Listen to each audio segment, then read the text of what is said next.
A wonderful line is frequently attributed to Friedrich Nietzsche, although he almost certainly did not speak or write it. Quote, "And those who were seen dancing were thought to be insane by those who could not hear the music." End quote. I rarely listen to music, although I often dance, even when nobody is watching. Actually, especially when nobody is watching. After all, it's difficult to criticize my dancing if you haven't seen it. Many years ago, I took a daily walk to prepare myself for a hike down the Bright Angel Trail from the south rim of the Grand Canyon. One day, a 20-something man in excellent physical condition pulled up beside me on a bicycle while I was taking my walk. He said, quote, "You're walking pretty fast," end quote. My reply, quote, "I do it to prevent future embarrassment. That's why I do most things," end quote. Yes, I could have been more articulate. I was exhausted from my short daily walk. I went on to explain that a future hike during the summer in Arizona had the potential to end with my overheated organ failure death. Fortunately, I survived. However, my physical condition was embarrassing compared to my days as a Division I college basketball player. In that case, and others, grueling practices warded off potential embarrassment during the few minutes spent on the court or on the field. A few other examples come to mind. First, though, a telling example in the opposite direction. A sixth grade classmate asked me how I knew the answers in mathematics. I had no idea. From my days in elementary school through my graduate experience, I rarely studied. The approach of rote memorization applied by most so-called teachers in the country of my birth suited me well. I was born with a profound ability to remember details and then to apply those details to situations beyond the classroom. I synthesized and integrated materials that seem foreign to most other students. This is a gift with which I was born, for reasons I do not understand. Back to the idea of practicing to prevent future embarrassment on the court. I also practiced on the football field, a habit that left me with horrible back pain for the rest of my life. If my life were guaranteed to be 70 or more years long, this would be a cause for genuine concern. Fortunately, my pain will be relatively short-lived.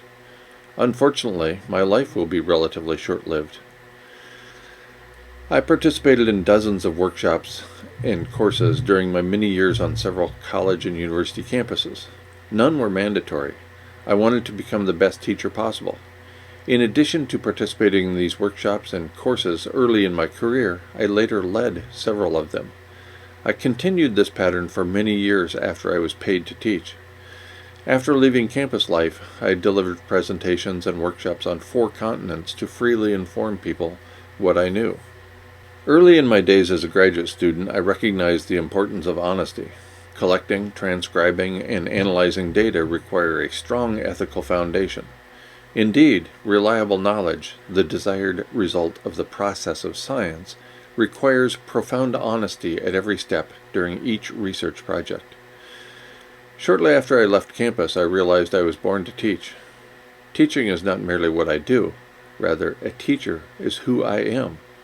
Teaching requires radical honesty with oneself and also with one's students. This approach requires love, too. Unfortunately, I am no longer able to continue these speaking tours. Not only am I no longer in demand, but I ran out of money long ago. Now that I no longer speak in classrooms or on tour, now that I am rarely asked to submit to interviews with corporate media, what are my options?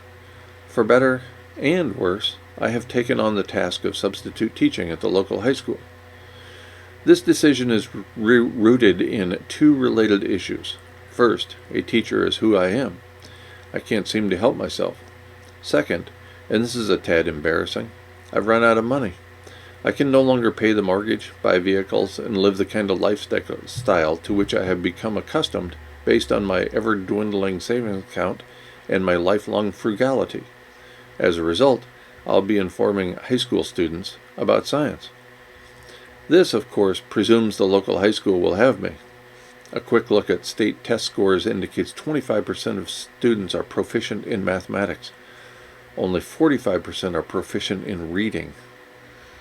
Nearly half the students are economically disadvantaged, which is common in a country racing toward an economic system with 2 classes, the billionaires and those stricken by poverty.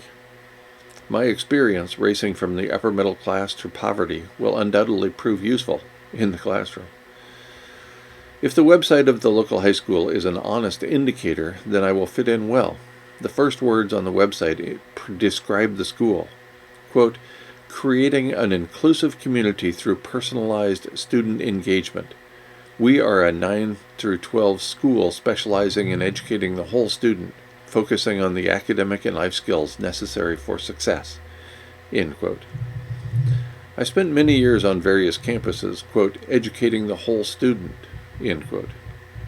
My primary goal was to have students understand the importance of pursuing a well-rounded life. I focused not merely on pursuing a career, but on a life well lived. If the local high school is genuinely interested in, quote, the academic and life skills necessary for success, then I look forward to this endeavor.